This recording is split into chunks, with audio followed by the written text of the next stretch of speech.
উত্তরাঞ্চলের সবচেয়ে জনপ্রিয় কমন এবং প্রাচীন একটা রেসিপি হয়েছে আন্ডার দিয়ে আলুর ডাল। আজকে আন্ডার দিয়ে আলুর ডাল রাঁধতে মই নিছি কয়টা আশের আন্ডা আর 1 কেজি আলু। আলুর ডাল রাঁধতে আশের আন্ডা দিয়ে কিন্তু বেশি মজা লাগে। তা আমি কড়াইটা চুলায় দিয়েছি, কড়াইটা গরম হলে হয়তো অল্প একটু সয়াবিন তেল দিয়ে দিমু, এবার অল্প একটু হলদির গুঁড়ি আর একটু নুন দিয়ে দিমু। হলদির গুঁড়ি দিলে আন্ডাটা দিলে তেল আর ছেড়বে না। এবার গরম হইলে আন্ডাগুলো সাইডে দিমু কড়াইয়ের মধ্যে দিয়ে ভালো মতো ভাজমু। আবার বেশিও ভাজা যাইবে না, বেশি ভাজলে এটা শক্ত শক্ত হয়ে যায়, খাইতে আবার ভালো লাগে না। তা আন্ডা ভাজা আমার হয়ে গেছে। এখন আর একটা কড়াইতে মুই সয়াবিন তেল দিয়ে এর মধ্যে কয়েক টুকরা ছাল দিছি। ছাল দিয়ে একটু হালকা ফোড়ন দিয়ে এরপর এর মধ্যে কাটা মশলা ডালে দিমু। এখানে আছে পেঁয়াজ আর রসুন কুচি, দিয়ে একসাথে ভাজমু। পেঁয়াজের দলা দলা গেছে, ওইটা খুন্তি দিয়ে ভালো মতো ছাড়াই দিমু। দিয়ে এখানে 1/2 চা চামচ নুন দিমু। নুন দিলে পেঁয়াজ রসুনটা তাড়াতাড়ি ভাজা হইবে। বা ভালো মতো আকালে পেঁয়াজ রসুনের লাগে মিলিয়ে যে একটু ভাজা ভাজা হয়ে যাইবে, এর মধ্যে বাটা মশলা দিমু ধনিয়া আর জিরের বাটা। পানিতে একটুখানি গুলে লইলাম, মানে এটা দিয়ে ভালো মতো নাড়াচাড়া দিমু। লাইটে সেটে এর মধ্যে আর একটুখানি পানি দিমু। পানি দিয়ে আর একটু উসলাইয়া এরপরে এর মধ্যে গুঁড়ি মশলা দিয়ে দিমু। গুঁড়ি মশলা দিমু 1 চা চামচ দিয়েছি হলদির গুঁড়ি দিয়ে আর একটু উসলাইতে হইবে।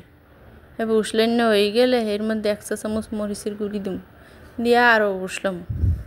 এবার ভালো মতো উসলাইন্য হইলে এবার যদি একটু পোড়া পোড়া লাগে তাই অল্প একটু পানি দিয়ে এরপর আবার উসলাইতে হইবে।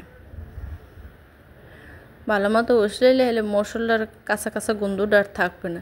এবার মশলা উসলাইন্য হয়ে গেলে আলুটা ছিলেই আমি একটা ভালো মতো হেঁটে রাখছি, হেঁটে দিয়ে দিলাম।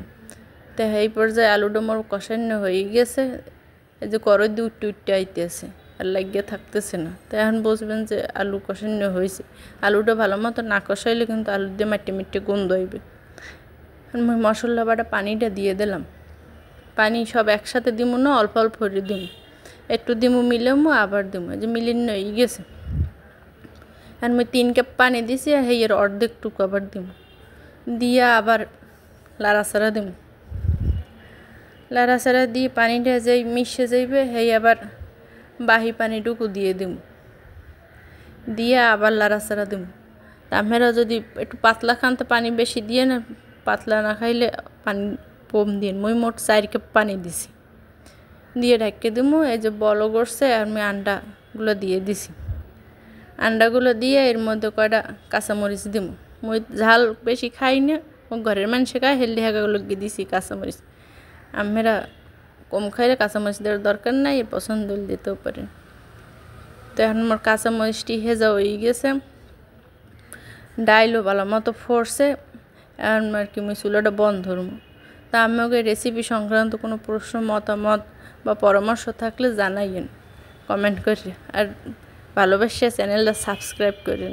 সবাই সাথে থাকার জন্য ধন্যবাদ।